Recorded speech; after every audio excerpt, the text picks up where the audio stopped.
So your opportunity as a grandparent is really in those early years to make your mark, to establish that connection with your grandchildren so that when their lives get busier, you still have a meaningful role. Yeah.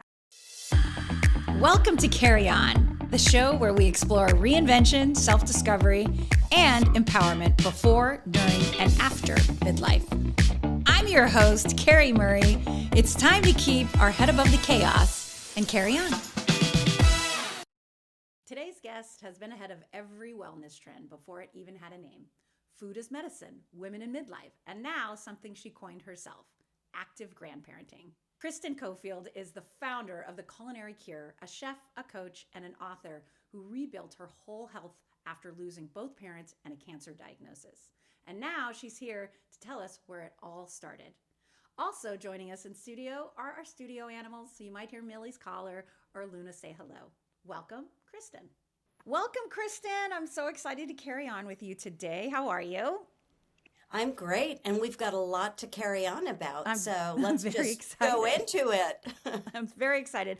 I want to start with the Culinary Cure. Now, what kind of brought you into this? I know it was not something you planned. You had a whole bunch of life events, a tsunami, if you will, of things that kind of all came to a head. Where were you in that when you were like, and honestly, how did you get out of it? Let's start with that. When all of this was happening. I love to say that my life is like all the things that everyone I know has dealt with, only they all happened to me at the same time. Right. In my 50s, I had a series of real life events that happened. My mom's breast cancer came back. My dad, who we were all estranged from, it was obvious he had neurological problems. My marriage got backwards. We got financially in some trouble. My last kid went off to college. My dog died. I was diagnosed with cancer. And it all happened while I was going through perimenopause and menopause. And all that stress contributed to what was probably an underactive thyroid that was kind of like, in the background, making things even worse. And then I had thyroid cancer. So, that's a lot for anyone, but to have that all happen in a 10-year period was crazy. And one morning I woke up and I thought, oh my gosh, how am I going to get through this day? My first thought is, when can I go back to bed? Yeah. Clearly, I was depressed, right? And then I thought, this cannot be what the universe had planned for me. So when there's no more rope, you're at the end of this long 10-year rope, you try to find something that's going to make you feel better, because you just need anything. Give me a little win, universe, And Or you develop bad habits. Yeah, and your habits get super sloppy when your life gets complicated. Mm-hmm. More wine, more caffeine, more refined carbohydrates, more random eating, sleeping less, playing on your screens more. So I did a deep dive, and one thing kept coming up over and over, and that was hydration. Hydration. Now, mind you, this is like 15 years ago. And this was before everybody was talking about hydration. Or carried around one of those swell bottles everywhere. I know. And talking about electrolytes and what have you. And I started to hydrate with intention, not just drink water. And I really did start to feel better. Now, my sleep was still awful, but it was enough of a little win that I started going to the gym at 5 a.m.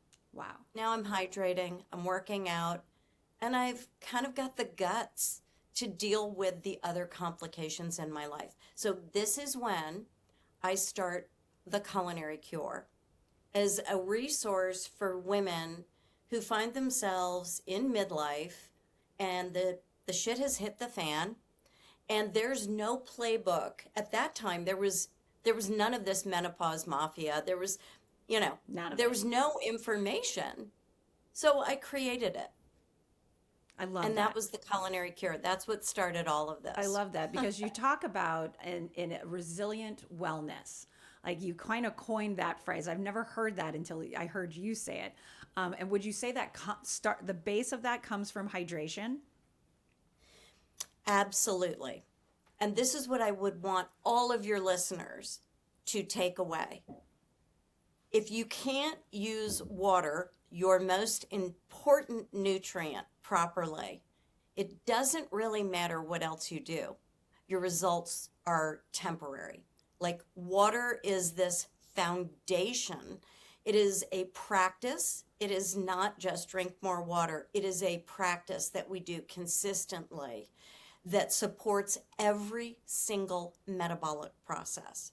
So whether you're going through a hormonal time in your life or an emotional time in your life, whatever, you're trying to build muscle, you're trying to lose fat, you're trying to have more energy, you're trying to have better sleep, you would like to have a happier mood, it all starts with water. So resilient wellness is basically, before everybody was talking about biohacking, I was talking about resilient wellness as a way of using your habits to create your future wellness. Because let's face it, the shit is going to hit the fan and you're going to have to deal with it. So resilient wellness is how we get through the hard times, and it's how we step up for the good times.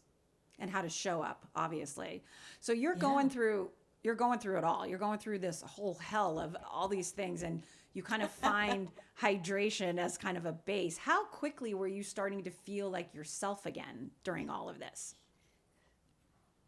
That's a really good question, because getting the guts to kind of deal with the bigger issues was the first step. And that started with the hydration and going to the gym, and then your body gets stronger and your thoughts are clearer and you start paying attention to what you're putting in your body. I mean, you've got to start somewhere.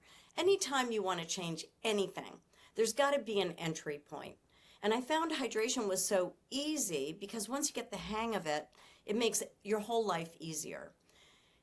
But I would say it took a couple of years for me to really, and now the thyroid piece, and I know your listeners, a lot of your listeners are women. Yes. And thyroid is one of the most underdiagnosed issues that women face. And there's lots of reasons for that. Your thyroid gland, although all those dental panoramic x-rays before they put neck guards on us, you know, radiation is cumulative in your soft tissue.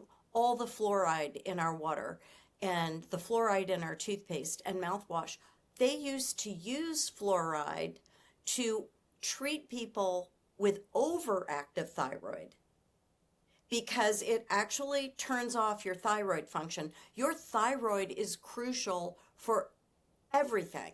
Your hormones, your emotions, everything comes back to this thyroid that is so underdiagnosed. And so women are like losing their hair and they're having terrible sleep and they can't lose weight and they've got, you know, perimenopause and menopause happening.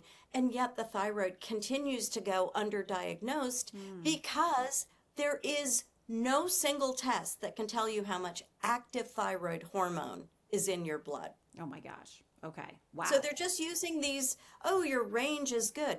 Let me tell you about your range. My blood work, I had a doctor say to me once, I wish I had your blood work. And I'm like, then why do I feel so awful? I have low energy. I'm anxious all the time. At that point, I had like zero thyroid function. And yet my blood work was perfect. Wow. Wow. So how did you advocate for yourself when you still knew, although the blood work is beautiful, you still felt like crap and you're still like, what's going on? How did you continue to push?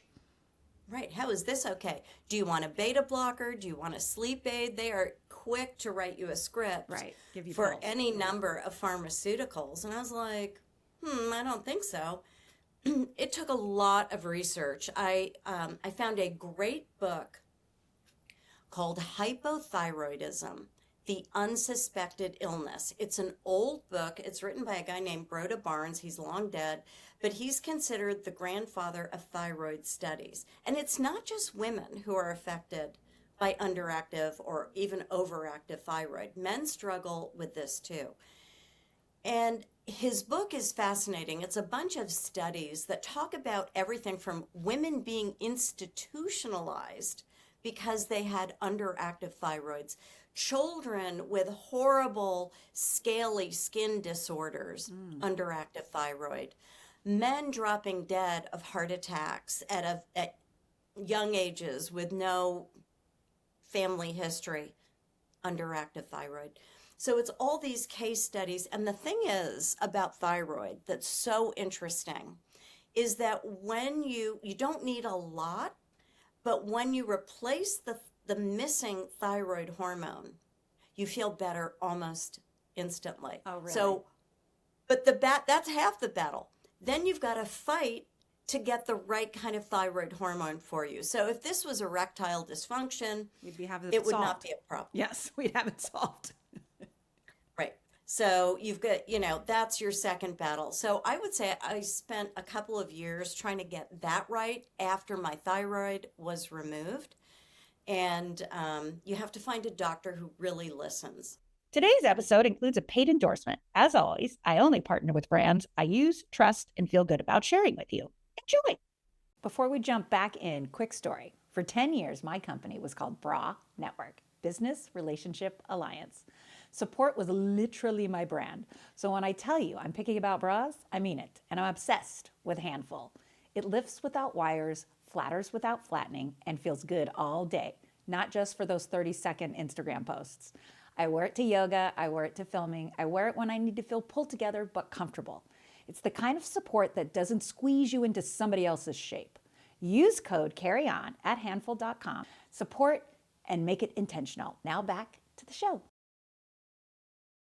So bringing back to the Culinary Cure, there's also recipes that you recommend for people that are kind of going through this health journey. That's a new term, right? That you've been talking about forever. I just feel like there are so many health buzzwords that you've been using for 20 years. And now everyone thinks they're the first one to discover these things.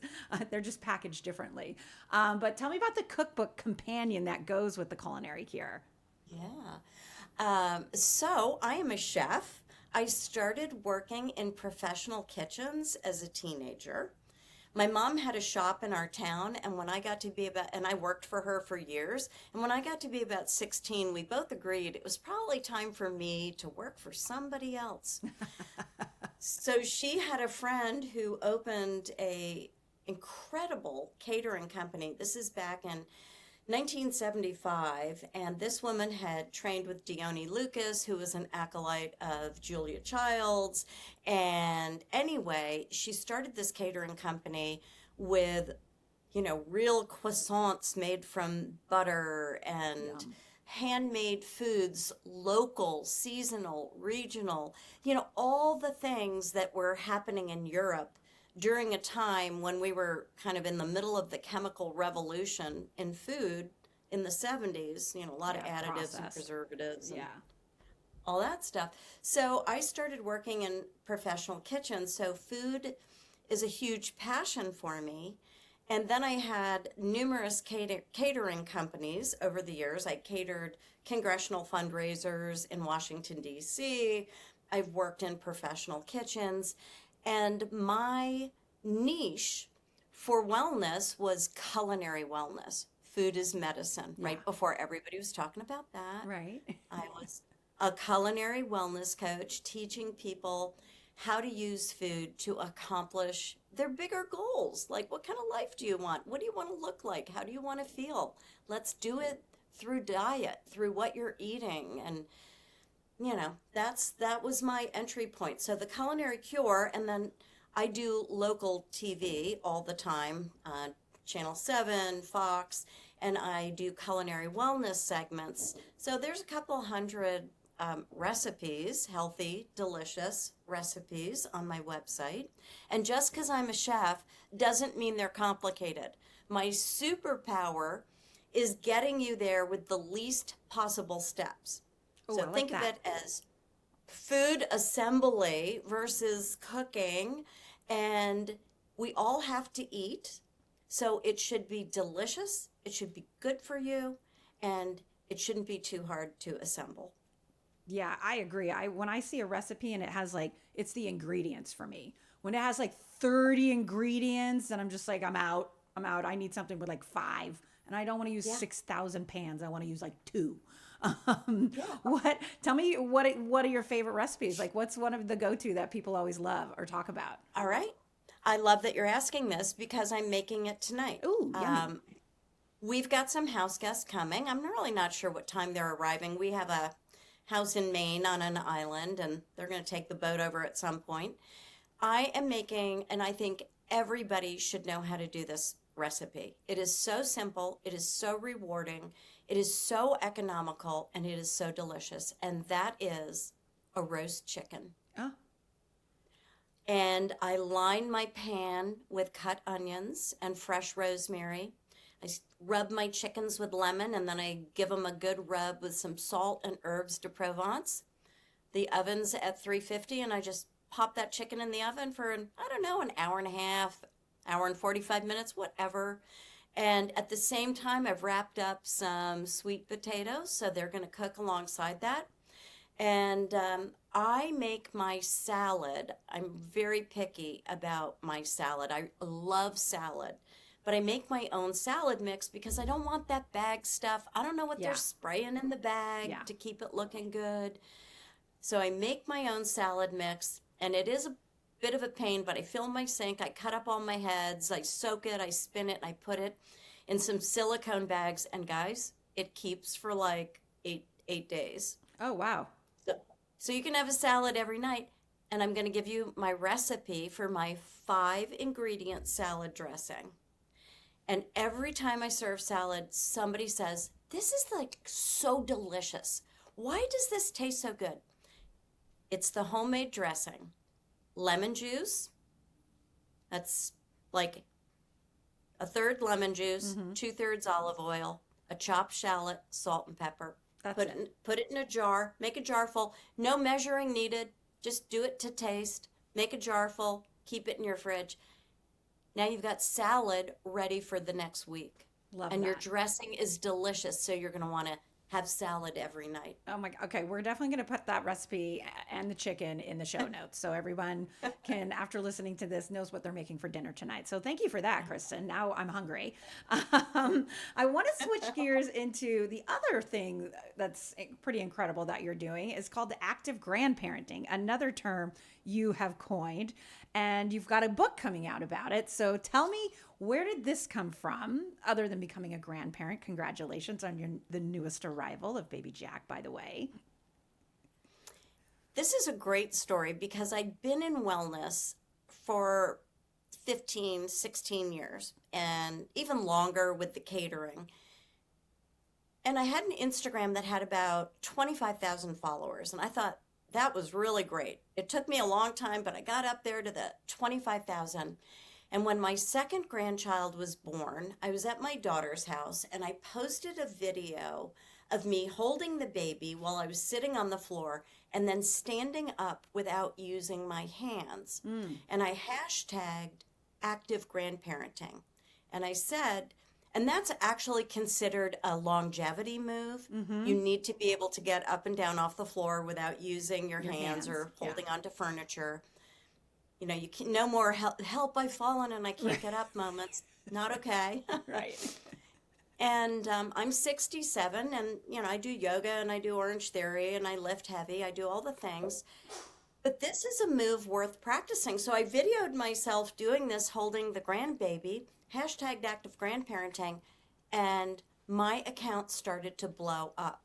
And I had like 100,000 new followers within a couple of months. Oh my all gosh. organic. Wow. And I had thousands of messages in my DM from grandparents saying, "That's what I want.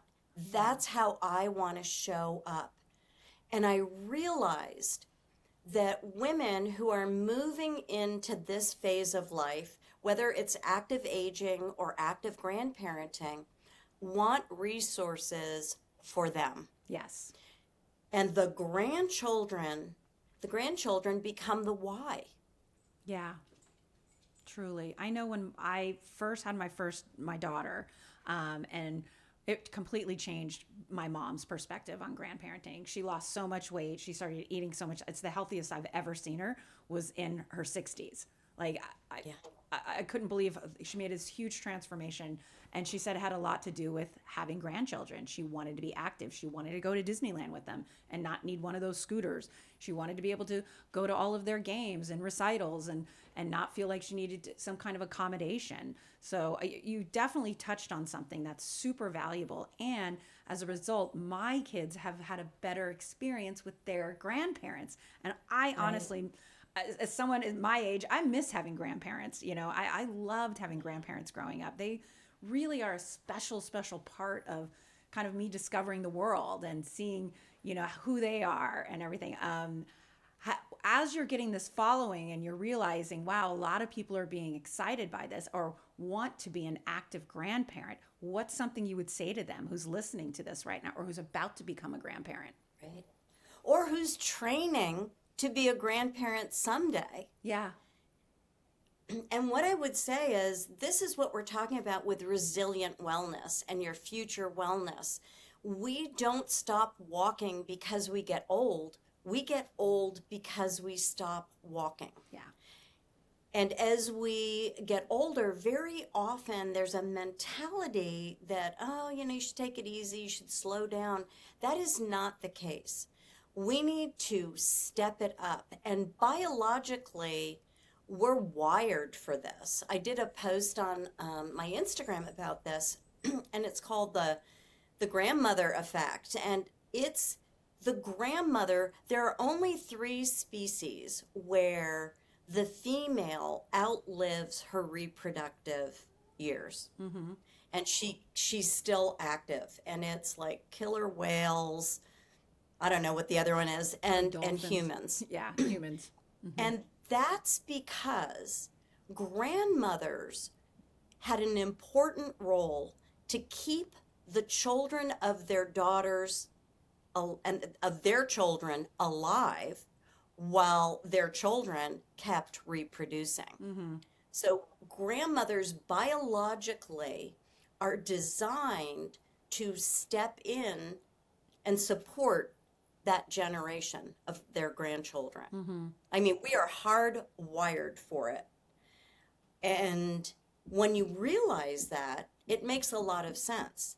You know, that's great, you're playing pickleball, but, you know, you might want to think about what that means for your role as a grandparent. And here's a big thing for people to think about. When your grandkids are little, you play a big part in their lives because their lives aren't that busy yet. Mm-hmm. And so grandparents are really interesting. Our little grandson, Henry, he thinks we live with them and we just go away and come back. And this morning, my daughter called and Henry said, and he's only 2, and he was saying that he wanted to get in bed with us. Aww. Because we read stories. When he wakes up in the morning, we'll take him and put him in between us, and he loves Curious George, and we read Curious George books. And he said he said it was okay, because we said we'll be there, you know, in a couple of weeks. He said it's okay. He was going to wait in the bed for us. So when your grandkids are little, you are a big part of their lives. When they get to be 10 or 12, you're a much less interesting part of their lives. Their lives are getting busy and more complicated. So your opportunity as a grandparent is really in those early years to make your mark, to establish that connection with your grandchildren so that when their lives get busier, you still have a meaningful role. Yeah, and and they're still going to come back to you and you know, just tell you about their great soccer game or something like that. I love that. Exactly. What would you recommend to someone who's about to become a grandparent, and how to show up both strong physically and emotionally for this new grandbaby? Well, here's an interesting thing. Boomers and Gen X have a different communication style than millennials. Correct. So we raised our millennial children to talk about their feelings. Everybody got a trophy. It was a whole sort of more child-centered style of parenting than what we as Gen X and Boomers experienced, which was more of a top-down authoritarian kind of parenting. And so when our children use all those tools we gave them to communicate with us when we become grandparents, it can be a difficult time in our relationship with our kids. Mm-hmm. So the first step that I would say is pre-order my book, Active Grandparenting, on Amazon or Barnes & Noble, because I talk about the most important things that go with that. That is communication and boundaries. Mm. And it's really important to understand how these two things are going to impact your relationship with the parents. And the parents are the gatekeepers to the grandkids. Yes. So that's one thing.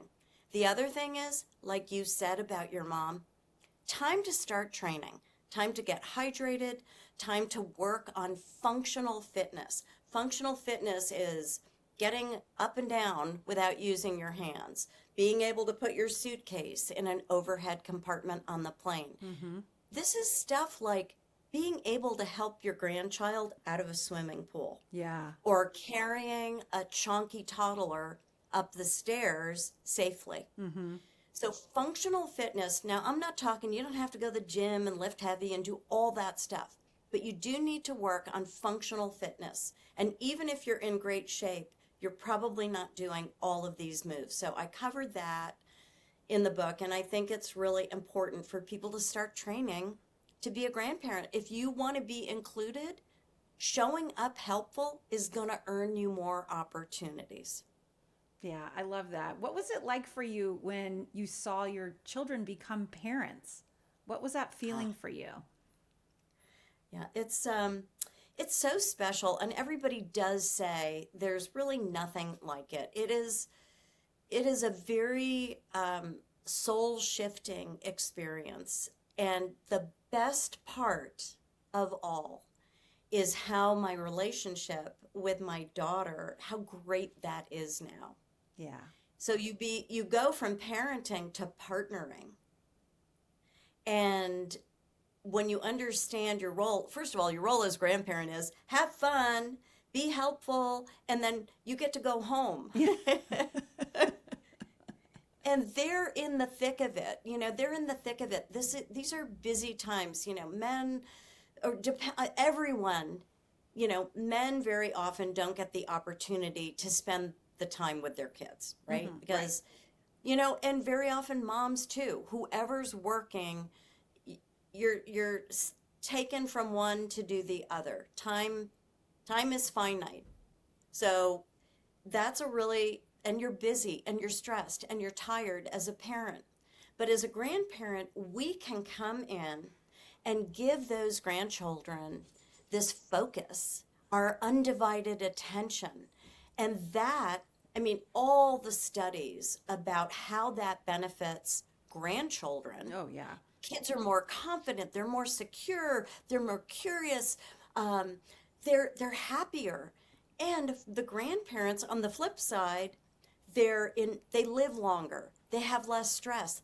We have a loneliness epidemic with children and seniors, and active grandparenting solves both those problems. Kids know how to flip a screen, but they almost struggle very often to sit and read a story, or they almost, so many kids don't get that focus that they need. Yeah. To be seen, to be truly seen by someone who loves you unconditionally. Yeah.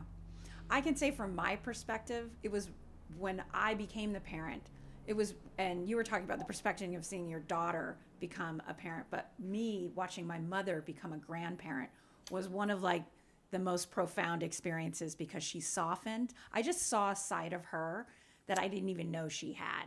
and the way she was so tender and caring, because yes, she loved us and she cared, but she, she worked our entire lives and worked very hard to provide us the life we have and everything. But there is something, has your daughter ever mentioned that to you, watching you become a grandparent and what that meant to her? If not, you need to ask her. Well, that's an interesting thing. She hasn't actually said anything, but she loves having us there. Yeah. She loves having us there. And I'll catch her watching my husband with the grandkids. He's very funny and they just think he's, hysterical. And it's just lovely to go back to what was a more traditional family unit where the grandparents actually played a very active role. And I think we talked about this before, but my mom was a divorced single lady in the 60s, and she opened a shop in our small town in Westchester, New York, because she had to work, but she also had 2 little kids. She had a 6-year-old and a 4-year-old. So she had this shop in town. I had 3 sets of grandparents. My father's parents were divorced, so I had 3 sets of grandparents, and I had 2 great-grandmothers until I was 16. Oh, wow. And I was the first grandchild and the first great-grandchild. I got the most incredible experiences because of my grandparents. They really shaped me for who I am. And in many ways, I feel like I am bringing that legacy forward by creating this active grandparenting movement for modern grandparents who want to show up relevant and ready and have fun being a grandparent and understand this is not our parents' grandparenting. There are some pretty big social differences. And I've got all that covered. I've done the research. I love sharing what I know because I know when I help one woman, it improves the quality of life for a whole family. Yeah, absolutely. Absolutely. We are the nurturers, right? I have I don't know if you've ever been asked this, but it made me think of what was it like when you looked at your husband become a grandparent? Because you were mentioning he was funny and he did it surprise you how engaged he became, or did you see a new side of him? Well, I'll tell you what's really funny. I had a conversation with my daughter today, and I said, well, how's, your husband doing, with all of this? Now you've got 3 kids under the age of 4, and, he's working a lot. And she was like, oh, Mom, you know how men are. They just don't get it when they're in it. They think of it like it's a business, well, why are you so stressed? Well, let's see. I just had a baby a month ago. Right. I've got a gaping, sucking wound in my womb. I'm nursing. Yeah. A man would do that for about 5 minutes and he'd be absolutely done. We wouldn't have children. We would be They would have, if men could have children, they would have 1 child and that would be it. And the population would decline until we were all gone. Yes. So, she was like, well, you know how men are. She goes, look at the way Dad is as a grandparent. I know you felt so much frustration when you were parenting. Very often, I did feel very alone in my parenting. And to see my husband, who's just loving this role. And here's a funny story. When my daughter, who has the 3 children, was born, she was a month early. Nobody could come and help me. Not my mother, not my mother-in-law, not my sister, not my sister-in-law. I have a 3-day-old baby, a 22-month-old. Oh my gosh. And I'm 3 days with this child, and my husband's like, gotta go back to work. And I'm like, what? He's like, gotta go to work today. And I'm like, I'm not sure you should leave me alone with these children. And he said, well, you'll figure it out. Well, I did figure it out. I had an infection and I had to get to the doctor because I started running a fever. And then I hired a friend to help me. Good. Because I had no one. My husband recently said, should we change our flight to go somewhere so we can help Jessie because she's alone with her 3 kids? I said, she's alone with her 3 kids because her nanny's off today, but she has the baby nurse with her. And he's like, I know, but, should we change our plans? And I was like, who is this guy? So men as grandfathers, like your mother, they soften. Mm-hmm. They see this as an opportunity that they might have missed. Yeah. And they really turn into these big softies, and it's true. A beautiful thing. Yeah, it's so true. I mean, my dad was in the Navy and worked for NASA, and as soon as he saw that baby, I saw the tears and everything. I'm like, never seen my dad cry more until he saw his grandchildren. I love that. Well, we have to wrap it up, but we could keep talking about active grandparenting. I would love to, we're definitely going to put the book and everything. The book comes out in October, and we're going to link it in the show notes and definitely show the cover of it here. And if you're watching it on YouTube. What's a good habit for these grandparents to start today? Anyone who's listening or about to become a grandparent, what's a good habit for them? I am the queen of hydration. You want your first beverage of the day to be water. When you're asleep, you're in fast mode, so all your major organs can undergo a metabolic detox. All that metabolic waste ends up in your lymphatic system. So your lymphatic system is the trash can of your body, but it can't take the trash out without your help. So your first beverage should be a nice big glass of warm or room temperature lemon water. Use a straw to protect your tooth enamel. Start your hydration for the day. Add a little bit of Himalayan sea salt or electrolytes, and that's going to help your body detox. It's going to start your hydration for the day, and you're going to feel great. If that's the only thing you change after listening to this show, start your day with a nice big glass of lemon water. I love it. It sounds easy enough, right? But it is a habit, so you have to commit to it. Honestly, what I do is I put it out the night before and just leave the lemon in the fridge, and it's just sitting there ready for me. Yeah. I love that. Anytime you can take the friction out and because the goal is to make all these things habits. And our habits are 43% of what we do every single day. So if we can make our habits support kind of our health and our wellness and our energy, that is such a great win. Yeah, I love that. Thank you so much, Kristen, for carrying on with me today about active grandparenting. Tell everyone where we can find you and all the places and all the spaces on social media.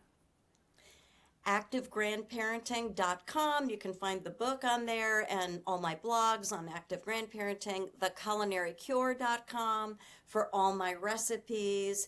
And follow me on Instagram at Kristen Coffield.